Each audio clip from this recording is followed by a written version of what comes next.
bertemu kembali Bapa Ibu dan saudara-saudari sekalian. Kita di channel Sang Penghujat kali ini telah sampai pada episod ke-54. Di episod ini kita masih melanjutkan penelaahan kita mengenai Alkitab, khususnya di Kitab Keluaran pasal ke-10. Kami akan membacakan bagi Bapa Ibu sekalian ayat demi ayatnya, dan silakan anda menyiapkan Alkitab dan juga makanan minuman untuk menemani dalam menyaksikan video kali ini. Kami mulai dari ayat pertama. Tulah ke-8, Belalang. Ayat ke-1. Berfirmanlah Tuhan kepada Musa, pergilah menghadap Fir'aun, sebab aku telah membuat hatinya dan hati para pegawainya berkeras, supaya aku mengadakan tanda-tanda mujizat yang kubuat ini di antara mereka, dan supaya engkau dapat menceritakan kepada anak cucumu, bagaimana aku mempermain-mainkan orang Mesir dan tanda-tanda mujizat mana yang telah kulakukan di antara mereka, supaya kamu mengetahui, bahwa akulah Tuhan.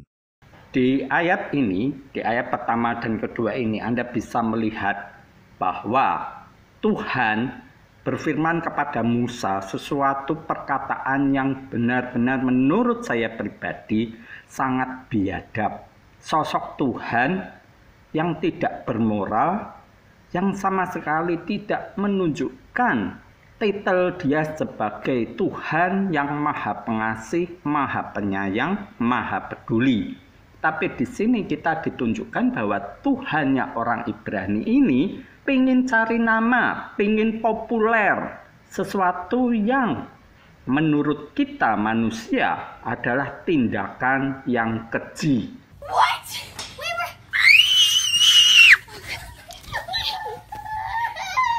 Bagaimana tidak? Kita lihat jelas di ayat kedua ini. Dia meminta kepada Musa untuk bercerita kepada anak cucumu, anak cucu Musa, keturunan Musa, bagaimana aku, si Tuhan ini, mempermain-mainkan orang Mesir. Dan tanda-tanda mukjizat yang telah kulakukan di antara mereka, yakni orang-orang Mesir, terutama Fir'aun. Supaya kamu mengetahui bahwa akulah Tuhan.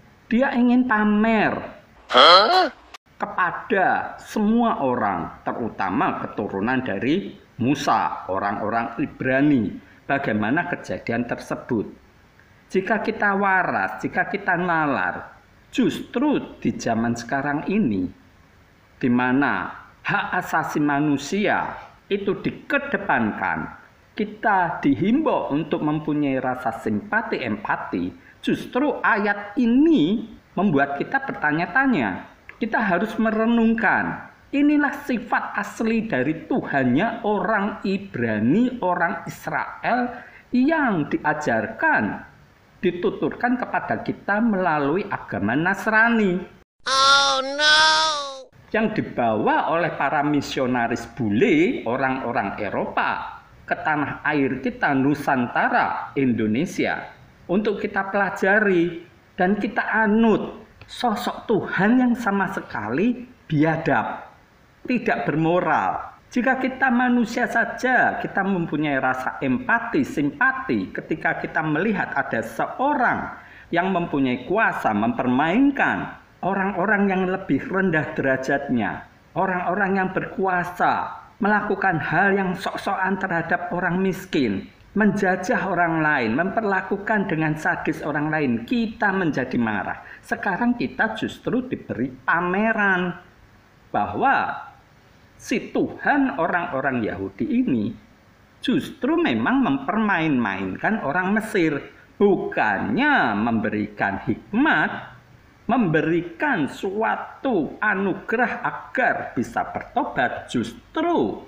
mempermain-mainkan. Dan ini juga menjawab pertanyaan yang terdahulu ketika saya menjanjikan, ketika pertama kali Musa berjumpa dengan si Tuhan ini dan kemudian Musa diutus, namun sayangnya Musa ngeyel dengan dalih ini dalih itu, sehingga akhirnya si Tuhan marah.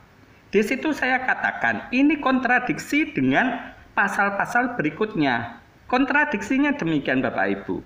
Jika si Tuhan ini mampu mengubah pikiran dari yang namanya Fir'aun dan pegawai-pegawainya, bahkan seluruh orang Mesir yang tadinya bisa berkata ya dan kemudian berbalik menjadi tidak. Mengapa si Tuhan harus ayel-ayelan dengan si Musa?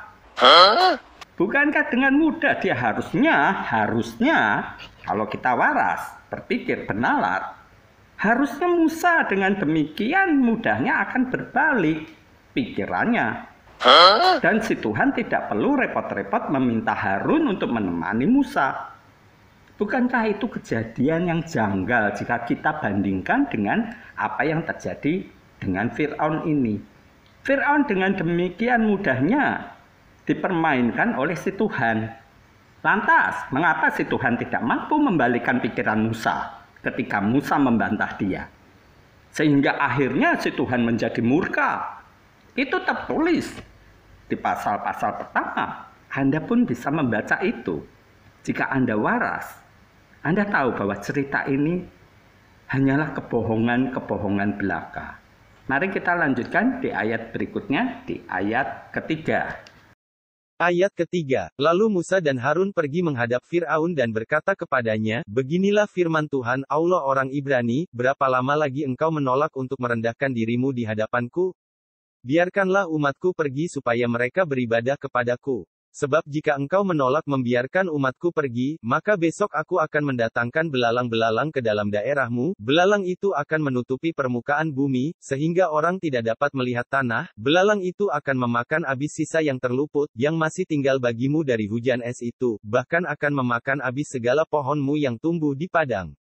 Belalang itu akan memenuhi rumahmu, rumah semua pegawaimu, rumah semua orang Mesir seperti yang belum pernah dilihat oleh bapamu dan nenek moyangmu, sejak mereka lahir ke bumi sampai hari ini. Lalu berpalinglah ia dan keluar meninggalkan Fir'aun.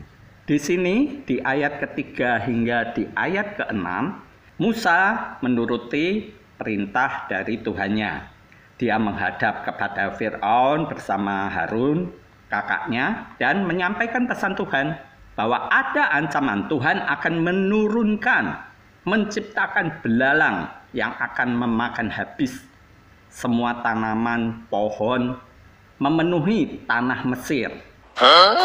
Walaupun kita lihat di ayat kelima ini tertulis, belalang itu akan menutupi permukaan bumi. Ini bumi pasti bukan bumi seluruhnya, hanya tanah Mesir. Sebab kalau bumi seluruhnya, pasti akan menambah hoax dari cerita ini.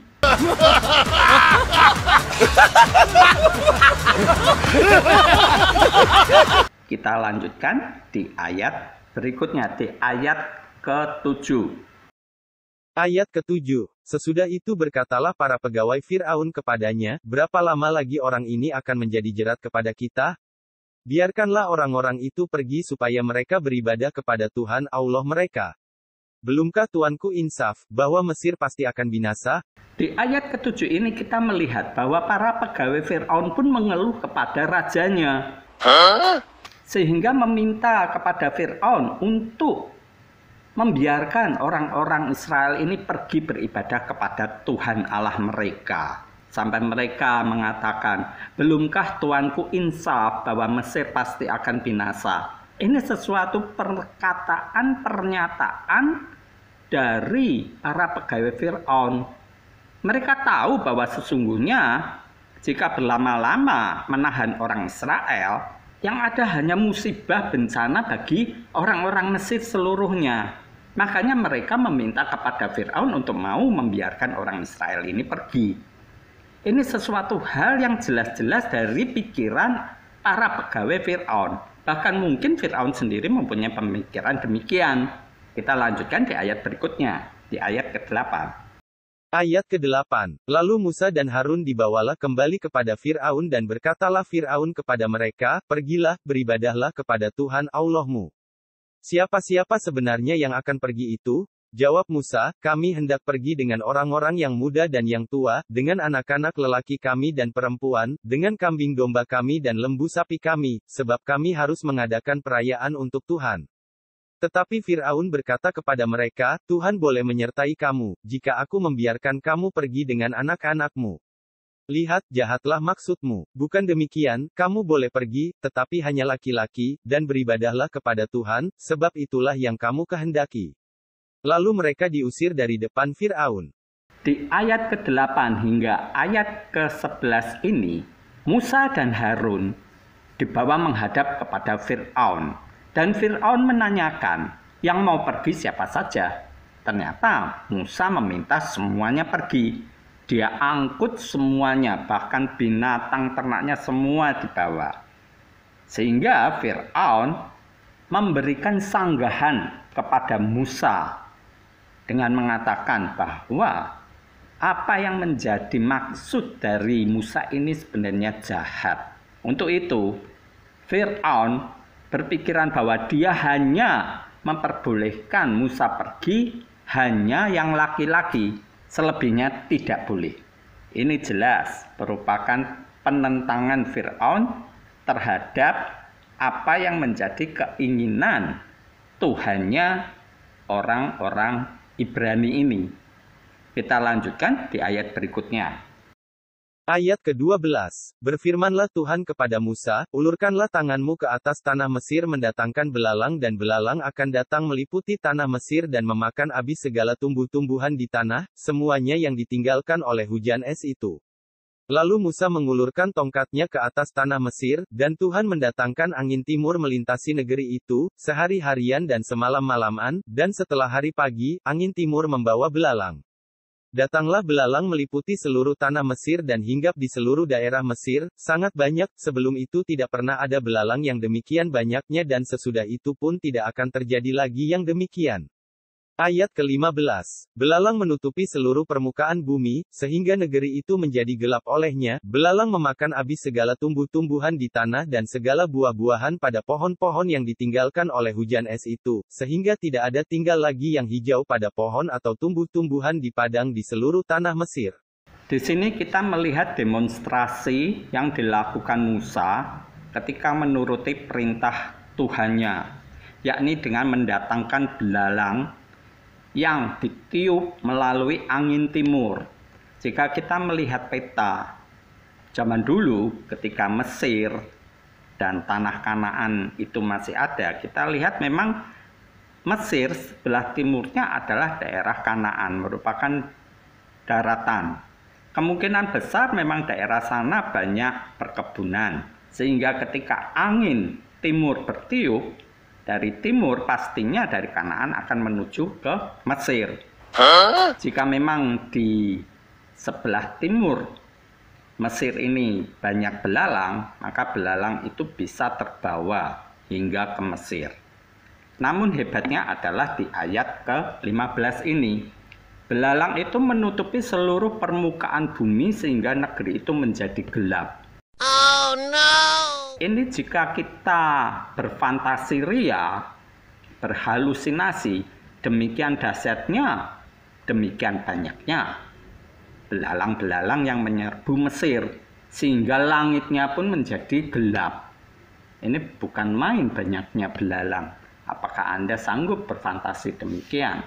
Jika sekarang ini mungkin bagian pembasmi hama akan mengalami kerepotan jika sampai negeri itu menjadi gelap. Bayangkan pasti langit tertutup semua oleh belalang. Itu bukan main banyaknya belalang yang ada, puluhan miliar mungkin. Dan ini menyerbu tumbuh-tumbuhan yang ada di Mesir. Semuanya habis dilahap oleh belalang-belalang ini. Sesuatu yang memang tulah yang mengerikan.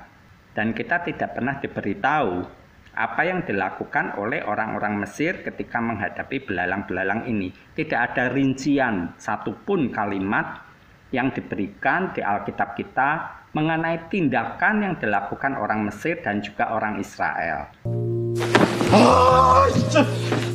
빨리 확인해봐. 이제 답답해 미치겠네. 진짜. Oke lah, begini. Kita melihat bahwa orang Israel dipaksa dijajah, dijadikan budak. Mereka mengalami kerja paksa, membuat batu bata dan juga mungkin barang-barang lainnya. Tapi kita pun tahu bahwa penjajahan dimanapun selalu ada oknum-oknum yang berbaik hati, bermurah hati. Kita tahu bahwa orang Mesir, saya berasumsi dan saya jamin dengan pasti tidak semua orang Mesir akan menjahati orang Israel. Apalagi kalangan kaum emak-emak. Mereka akan lebih murah hati, lebih iba, lebih timbul rasa empati simpati ketika melihat sesamanya wanita diperlakukan demikian jahat. Sekarang, jika mengalami musibah semacam ini, berbalik, orang Mesir menderita, makanya orang Israel pun akan timbul rasa iba terhadap orang Israel, terhadap orang Mesir ini. Lantas, apa yang dilakukan oleh orang-orang Israel ini ketika melihat orang-orang Mesir yang menolong mereka justru sekarang menderita? Ini tidak pernah dibahas. Karena memang di sini ceritanya hanya menggantung semacam ini. Ini bukan realita kehidupan. Kehidupan tidak semacam ini seperti diceritakan di Alkitab kita ini. Ketika Tuhan memberi hukuman, ya sudah, yang lain seakan-akan cuek bebek, tidak mau peduli. Ya inilah Tuhannya, tidak mau peduli. Tapi kita manusia, realita kehidupan kita tidak demikian. Kita akan timbul rasa empati, simpati. Terlebih lagi ketika kita melihat keluarga yang mempunyai anak kecil mengalami kesulitan, pasti timbul rasa iba. Itulah manusia. Maka menjadi pertanyaan, mengapa manusia justru mempunyai cinta kasih dibandingkan si Tuhan ini? Keliru. Silahkan Anda renungkan. Mari kita lanjutkan di ayat berikutnya, di ayat ke-16. Ayat ke-16. Maka segeralah Fir'aun memanggil Musa dan Harun serta berkata, Aku telah berbuat dosa terhadap Tuhan, Allahmu, dan terhadap kamu. Oleh sebab itu, ampunilah kiranya dosaku untuk sekali ini saja dan berdoalah kepada Tuhan, Allahmu itu, supaya bahaya maut ini dijauhkannya daripadaku. Lalu keluarlah Musa meninggalkan Fir'aun dan berdoa kepada Tuhan. Maka Tuhan membuat angin bertiup dari jurusan sebaliknya, yakni angin barat yang sangat kencang, yang membawa belalang itu dan melemparkannya ke dalam laut Teberau. Tidak ada satu belalang pun yang tinggal di seluruh daerah Mesir. Tetapi Tuhan mengeraskan hati Fir'aun, sehingga tidak mau membiarkan orang Israel pergi.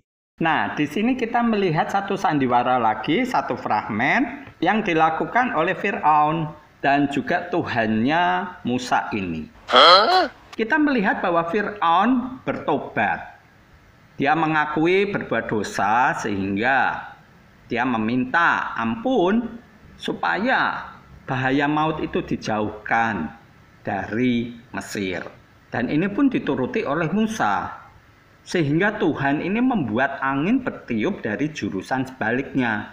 Kalau tadinya belalang itu ditiup dari timur, sekarang anginnya bertiup dari barat, sehingga belalangnya ditiup masuk ke laut Teberau. Mati semua itu belalang. Jadi ini Tuhan ini memang suka menghilangkan nyawa. Entah nyawa orang, nyawa binatang, sama sekali tidak ada harganya di mata si Tuhan ini. Begitu sadis, begitu kejam. Inilah yang sosok Tuhan ditampilkan di Alkitab kita berdasarkan kitab Keluaran. Sosok Tuhan yang memang maha jahat. Tidak ada ampunnya sama sekali, suka mempermain-mainkan umatnya, suka mempermainkan ciptaannya, tidak menghargai ciptaannya.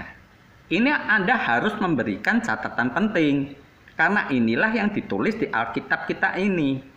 Apakah Anda mau percaya atau tidak, kembali kepada diri kita masing-masing. Namun kita lihat di sini di ayat ke-20.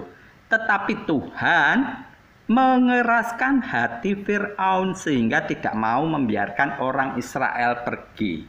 Oh no! Jadi, Bapak Ibu Saudara sekalian, Fir'aun bukannya tidak menuruti permintaan Musa, tetapi karena dalangnya, yakni si Tuhan sendiri ini, yang membuat hati Fir'aun jadi keras, jadi bandel lagi, dan tidak membiarkan orang Israel pergi.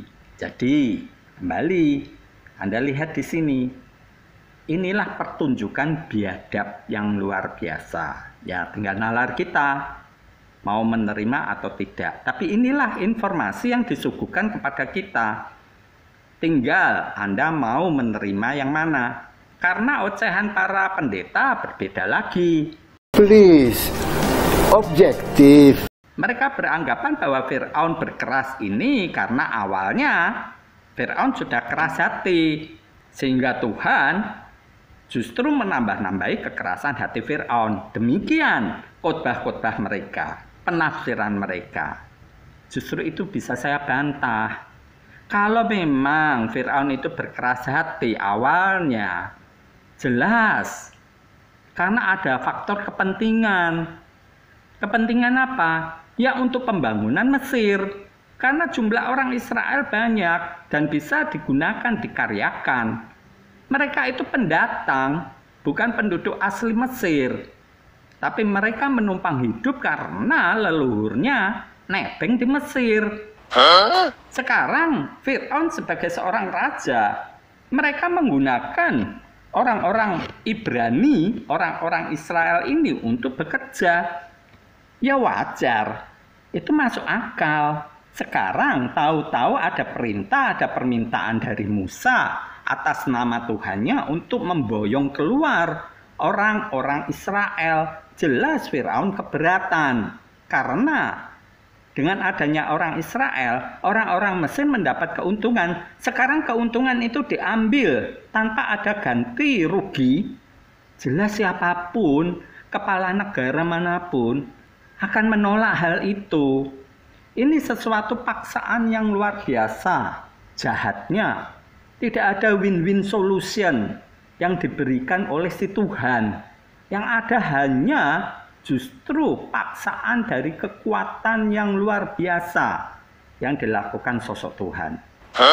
Menurut saya, ini aneh. Justru Tuhan itu penuh hikmat. Harusnya dia bisa memberikan win-win solution. Bukannya satu pertunjukan pamer kekuatan semacam ini supaya namanya dimasyurkan. Yaitu jelas nalar saya belum dapat menerima hal demikian untuk sosok Tuhan. Tapi inilah yang dicekokkan, dipaksakan kepada kita. Ya monggo silahkan jika memang Anda setuju, Anda percaya dengan hal semacam ini. Yuk kita lanjutkan lagi di ayat ke-21.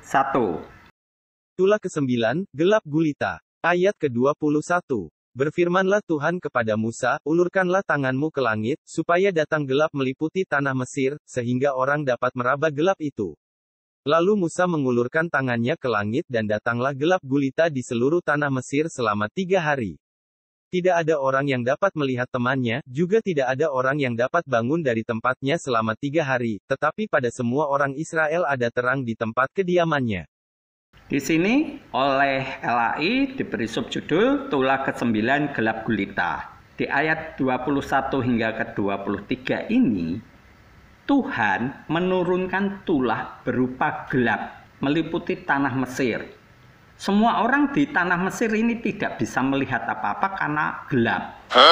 Bahkan ada yang tidak bisa bangun dari tempatnya selama 3 hari. Bayangkan mereka dalam kegelapan. Apa iya mereka nyalain api terus apinya sama sekali tidak muncul cahaya atau bagaimana? Kata gelap di sini pengertiannya juga rancu. Apa mendadak orang Mesir buta semua? Kita juga tidak tahu. Tapi dikatakan bahwa di sini gelap. Saya lebih berasumsi bahwa semua orang Mesir menjadi buta seketika selama 3 hari.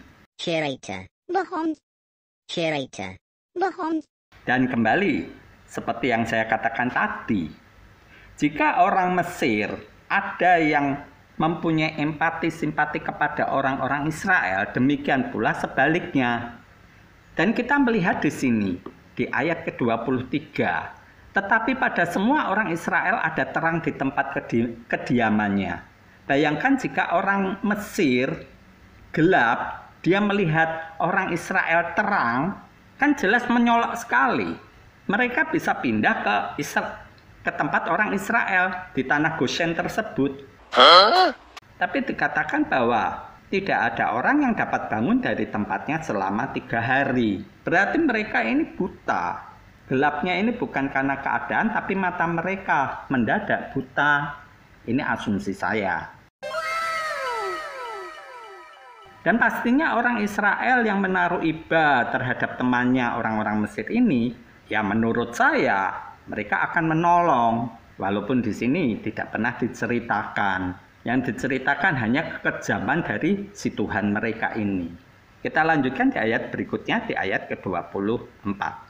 Ayat ke-24. Lalu Fir'aun memanggil Musa serta berkata, "Pergilah, beribadahlah kepada Tuhan, hanya kambing dombamu dan lembu sapimu harus ditinggalkan, juga anak-anakmu boleh turut beserta kamu." Tetapi Musa berkata, "Bahkan korban sembelihan dan korban bakaran harus engkau berikan kepada kami, supaya kami menyediakannya untuk Tuhan, Allah kami. Dan juga ternak kami harus turut beserta kami dan satu kaki pun tidak akan tinggal, sebab dari ternak itulah kami harus ambil untuk beribadah kepada Tuhan, Allah kami, dan kami tidak tahu, dengan apa kami harus beribadah kepada Tuhan, sebelum kami sampai di sana." Di ayat ke-24 sampai ke-26, ini terjadi lagi diplomasi tingkat tinggi. Tawar-menawar antara Fir'aun dengan Musa. Di sini akhirnya Fir'aun mengizinkan Musa untuk beribadah, membawa orang-orang Israel ini beribadah. Anak-anaknya juga boleh, tetapi ternaknya ditinggal. Ini pun ditolak oleh Musa, karena Musa mengatakan, bagaimana bisa beribadah dan membuat korban sembelihan, korban bakaran jika tidak ada ternak yang dibawa. Walaupun Musa sendiri mengatakan, kami tidak tahu dengan apa kami harus beribadah sebelum kami sampai di sana. Ini juga merupakan kontradiksi dengan apa yang dikatakan Musa di awal-awal ketika Fir'aun menyuruh Musa untuk melakukan ibadah di tanah Mesir. Musa mengatakan bahwa apa yang dilakukan itu merupakan kekejian bagi orang Mesir. Kekejian apa coba? Apakah emang orang Mesir tidak pernah melakukan korban kepada dewanya? Kan sama saja, jika kita telusuri sejarah yang ada, semua yang menyembah kepada Tuhannya, kepada dewanya, selalu melakukan upacara penyembelihan, membuat sajian berupa makanan, makanan olahan dari ternak, dari sayur-sayuran, dan juga buah-buahan segar. Ini hal yang biasa, bukan sesuatu hal yang keji. Jadi menurut saya, asumsi saya, perkataan Musa itu hanya diplomasi, supaya dia dapat mengeluarkan seluruh rakyat Israel dari Mesir. Namun kita lihat sampai di pasal ke-10 ini, Fir'aun pun masih tarik ulur di dalam melakukan negosiasi. Kita lanjutkan di ayat ke-27. Ayat ke-27. Tetapi Tuhan mengeraskan hati Fir'aun, sehingga dia tidak mau membiarkan mereka pergi. Lalu Fir'aun berkata kepadanya, "Pergilah daripadaku, awaslah engkau, jangan lihat mukaku lagi, sebab pada waktu engkau melihat mukaku, engkau akan mati." Kemudian Musa berkata, "Tepat seperti ucapanmu itu. Aku takkan melihat mukamu lagi." Di ayat ke-27 hingga ayat 29 ini terjadi deadlock, atau istilahnya tidak ada kata sepakat. Ini dikarenakan si Tuhan sendiri mengeraskan hati Fir'aun, sehingga dia tidak mau membiarkan mereka pergi. Ini kembali Tuhan melakukan tindakan biadabnya, sehingga Fir'aun ini kayak boneka, seperti program komputer, permainan game, yang tinggal kita tarik ke sana ke sini nurut aja. Tinggal Tuhan tekan tombol on, maka hidup, off, mati. Jadi Fir'aun ini tidak lebih hanya sebuah boneka.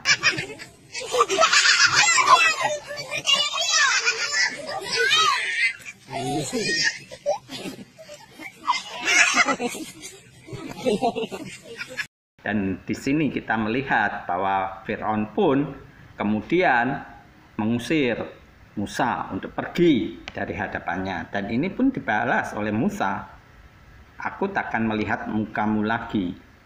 Seakan-akan ini sudah terjadi persiapan peperangan hebat antara Musa dengan Fir'aun. Curator. Bohong. Curator. Dan kita akan menantikan itu di pasal berikutnya, di pasal ke-11. Demikian Bapak Ibu, kita telah menyelesaikan pembahasan kita 29 ayat di pasal ke-10 ini. Masih berlanjut mengenai negosiasi diplomasi antara Musa dengan Fir'aun.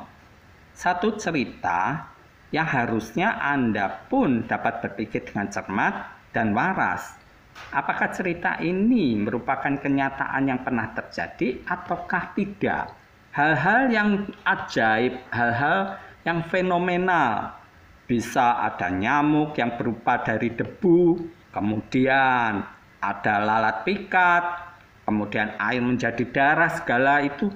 Apakah hal itu menurut nalar kita bisa terjadi? Ini satu perenungan kita. Ataukah sebenarnya ini suatu karangan cerita? Lantas, untuk karangan apakah cerita ini dibuat? Ini akan saya berikan kepada Anda berupa asumsi saya nanti jika kita telah sampai kepada hakim-hakim. Pada waktu itulah ketika Musa telah mati dan diganti oleh penerusnya, maka saya akan memberikan asumsi saya cerita mengenai Taurat atau Torahnya orang Yahudi ini. Demikian Bapak Ibu, kita telah menyelesaikan pembahasan kita dan saya mengucapkan banyak terima kasih untuk perhatian yang telah Anda berikan, kesetiaan Anda di dalam mengikuti pembelajaran kita, penelaahan kita mengenai Alkitab. Dari mulai awal kitab Kejadian hingga nantinya kita sampai pada Wahyu. Ayat demi ayat, pasal demi pasal, kita baca, kita telaah kebenaran mengenai cerita itu. Sekali lagi terima kasih untuk perhatian yang Anda berikan, kesetiaan Anda pada channel Sang Penghujat ini. Kita bertemu di episode mendatang. Shalom.